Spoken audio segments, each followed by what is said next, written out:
तो जो अगर 3-4 स्पीकर्स हैं उनको बुलवा लेते हैं, तो काइंडली टाइम का रखें तो ज़्यादा लोग बोल सकें।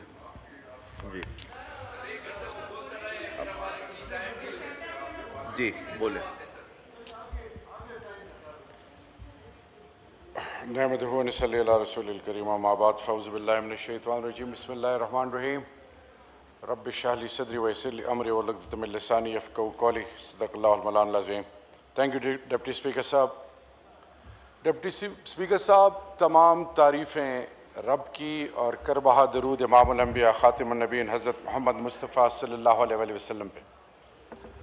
सबसे पहले मैं पाकिस्तान का एक सपूत, बलोचिस्तान का सपूत, और आज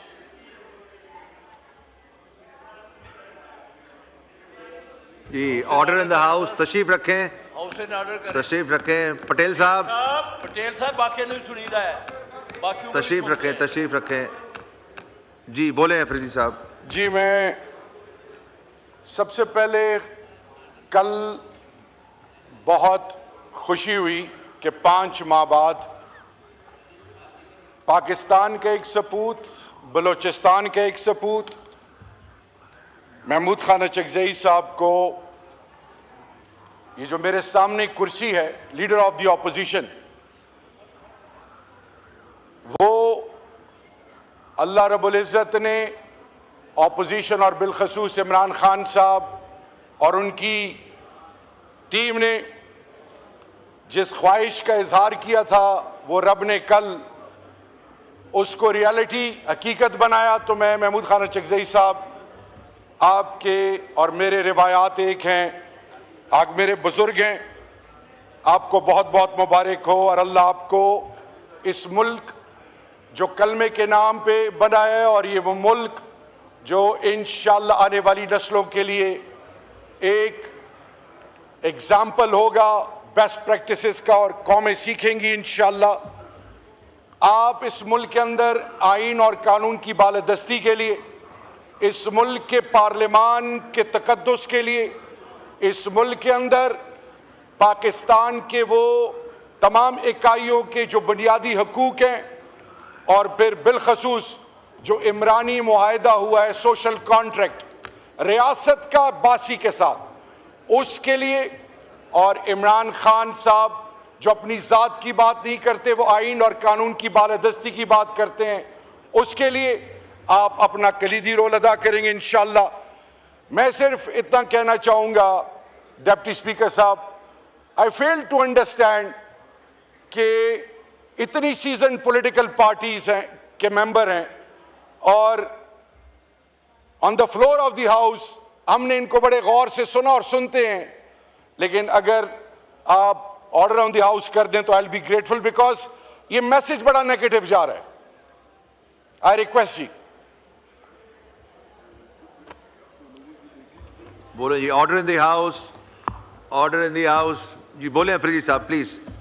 डिप्टी स्पीकर साहब, जो कुछ कराची में हुआ, मैं ब्लेम गेम में नहीं जाऊंगा। सोशल कंप्लायंस और safety measures, human development, investment on humans, human dignity, जान और माल का तहफ़्फ़ुज़, ये इस मुल्क में इसको मनोअन इस पर काम क्यों नहीं किया गया? 18th अमेंडमेंट के बाद national disaster management authority and provincial disaster management authority, इनके अंडर ये जो कंफ्यूजन है, लैक ऑफ टेक्नोलॉजी, बायलॉज को इंप्लीमेंट ना करना, एक दूसरे को लेट डाउन करना, और अभी हमने सुना जो भी कहा गया, मैं सिर्फ इतना कहना चाहूंगा कि पैसे का ज़िया वक्ती तौर पे इसकी तकलीफ होती है, ये रिकवर हो सकते हैं, लेकिन बल्दिया टाउन से नहीं सीखा, कोई ऐसे इनिशिएटिव नहीं लिया गया जिससे पाकिस्तान के अवाम और तमाम इकाइयों के बासियों को उनके हकूक और बिलखसूस उनके जो जेन्युइन राइट्स हैं और जानो माल का तहफ़्फ़ुज़ उसको यकीनी बनाना, उसके लिए कभी सोचा नहीं गया। आज वो तमाम सोचें जो जात के लिए लगी थी वो एक्सपोज हो रही हैं। लेकिन बदकिस्मती से मेरे मुल्क के पाकिस्तान के बासियों का बहुत बड़ा नुकसान हो रहा है। इसी तरह तीरा में, कुरम एजेंसी में, औरंगजेब एजेंसी में, नॉर्थ वजीरिस्तान में, साउथ वजीरिस्तान में, मोमंद में, पूरा मर्ज डिस्ट्रिक्ट्स एक्स फाटा में आईडीपीस की इस्तिलाह इंटरनली डिस्प्लेस्ड पर्सन्स। अंदाजा करें डिप्टी स्पीकर साहब कि खुदा ना खास्ता मेरे मुंह में खाक F6 में, F7 में, गुलबर्ग लाहौर में, कराची डिफेंस में मस्जिदों में ऐलान हो जाए कि फौरन घर खाली करें, मिसक्रिएंट्स आ गए हैं। मसाजिद, घर, मालो बता, बच्चे, कोई कहां पे है, सब कुछ खाली करें और निकलें। और फिर उनके लिए कोई रिहैब का प्लान ना हो, उनको ओनरशिप ना मिले, उनको निकालने में तो जल्दबाजी की जाए, फिर वो कैंपों में रहें। उनकी इज्जतें, उनकी गैरत, उनकी बुनियाद, उनके रिवायात, उनकी अकदार, उनकी इज्जत नफ्स की दर्जिया बिखेरी जाए, लेकिन एहसास ना हो। फिर ऑन टॉप ऑफ दैट जब 5, 4, 3, 7, 8, 10 साल बाद रिहैब की बात आए,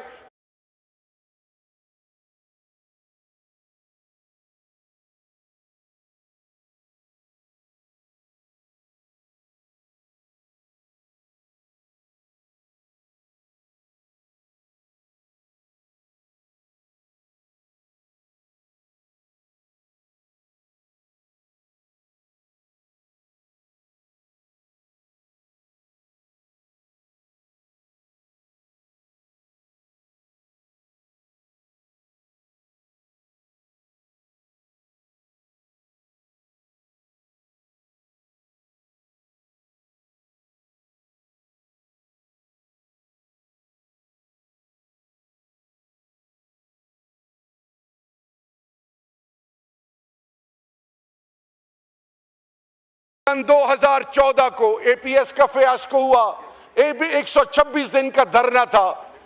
पाकिस्तान तहरीक इंसाफ के बानी चेयरमैन इमरान अहमद खान नियाजी साहब ने सब कुछ छोड़ा, गए, उसमें पार्टिसिपेट किया, पूरी कौम उससे बाखबर है। और उसके बाद 20 नुकात नेशनल एक्शन प्लान 2018 में जब पीटीआई की हुकूमत थी, डिप्टी स्पीकर साहब as minister for state for interior, हमने 20 नुकात के लिए एडवाइजरी काउंसिल्स बनाए। हमने कहा कि सब मिलकर इस पर काम करेंगे।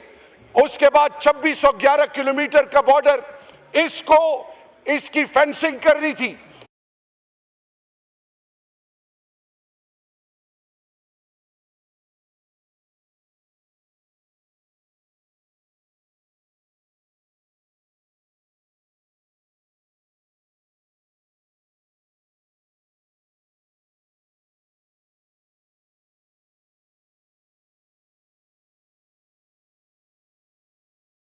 कारखाना, ना बिजली, ना गैस, ना बुनियादी सहूलियात।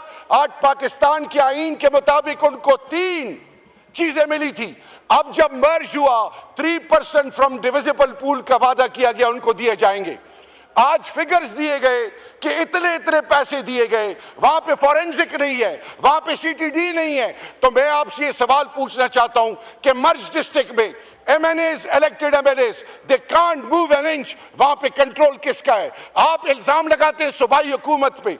तो मैं सवाल पूछ रहा हूं कि चीफ मिनिस्टर 4.5 करोड़ अवाम का नुमाइंदा और उसका हल्का, आप एक कौमी जरगा 21 पार्टियां उसमें शरीक होती हैं, जिसमें पीपल्स पार्टी PMLN आपकी सूबाई क़यादत उसको साइन करती है। और फिर यहां पे आप कुछ और बात करते हैं, अमीर मकाम साहब और इख्तियार वली साहब, और इसी तरह गवर्नर खैबर पख्तूनख्वा कुछ और बात करते हैं। मैं सिर्फ आपको इतना कहना चाहूं कि आप तमाम इकाइयों के स्टेक होल्डर्स को ऑन बोर्ड क्यों नहीं लेते? ये जो डंडा है, ये जो याद रखें, ये जो आज जिस लबो लहजे से आप बात कर रहे हैं, ये लबो लहजा, ये वक्त गुजर जाएगा, लेकिन you will regret.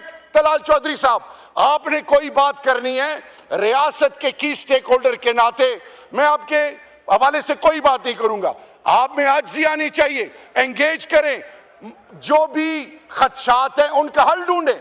Imran Khan और पाकिस्तान तहरीक इंसाफ का और अपोजिशन की प्ली क्या है ऑपरेशन के हवाले से? इन्होंने कहा कि फौज के जवान शहीद, उनके साथ जो बेहुरमती की गई, अफवाज पाकिस्तान के लिए मेरा लीडर कहता है मेरी जिंदगी से ज्यादा अहमियत अफवाज पाकिस्तान की है। अफवाज पाकिस्तान हमारी खैरत है, हमारी इज्जत है। डिप्टी स्पीकर साहब, रोजाना के बेस पे फौजी, civil arm forces, civilians, drone और मुख्तलिफ तरीकों से टारगेट किलिंग से क्या क्या नहीं हुआ।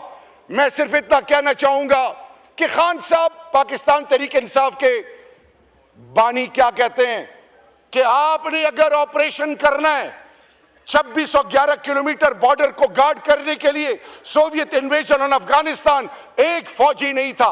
यही कबाइल आपके लिए सीसप पिलाई हुई दीवार बने थे। आपने उनको क्या किया? आपने उन मिस्क्रिएंट्स जो पाकिस्तान की जमीन, पाकिस्तान के मसाजिद, मदारिस, इमाम बारगाहें, खानकाहें, पाकिस्तान के मासूम निहत्ते पाकिस्तानी और फिर मेरे अफवाज पाकिस्तान सिविल आर्म फोर्सेस को जो टारगेट करते हैं वो खारजी, उनका मुकाबला इन कबाइल से करें। वहां पे रिवायात हैं, जरगा सिस्टम है, और अफगानिस्तान ड्यूरल लाइन के उस तरफ वो भी कबाइल पश्तून है। जब ये बैठेंगे तो मसले का हल निकलेगा। क्या वजह थी कि 2018 में खान साहब की हुकूमत से लेकर एंड तक अप्रैल 2022 में एक ड्रोन नहीं होता, लॉ एंड ऑर्डर एग्जाम्पलरी, कोई ऐसा वाकया नहीं होता। तो डिप्टी स्पीकर साहब, मैं सिर्फ इतना कहना चाहूंगा, खुदा के लिए कौम को नेगेटिव मैसेज ना दें।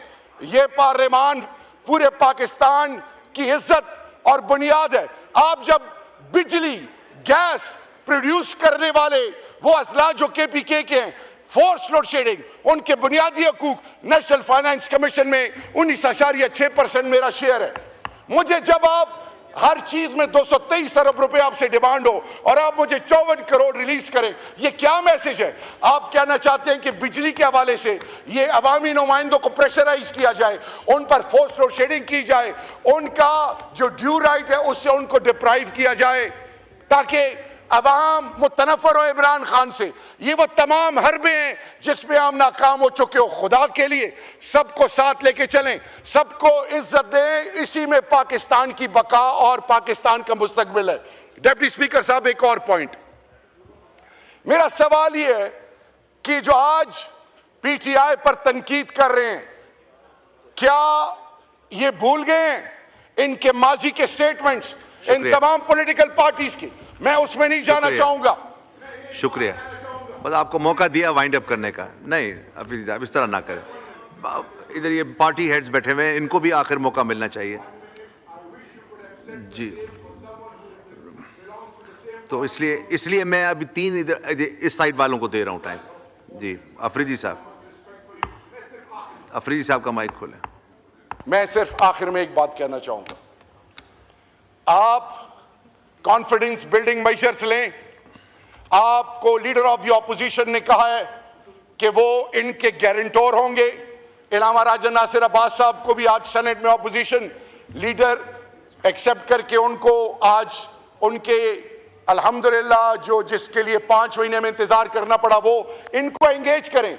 इमरान खान साहब ने इनको जिम्मेदारी दी है, लेकिन एक चीज मैं बताऊं, इमरान खान और पाकिस्तान तहरीक इंसाफ कभी भी कानून और आईन की बालादस्ती पे कॉम्प्रोमाइज नहीं करेगी, कभी भी जात की बात नहीं करेंगे। और आपने कहा कि जी क्या हुआ, बुजदार ने क्या किया, तो आपके पास अदालतें हैं, कानून आपके पास है, मेक देम पेनलाइज।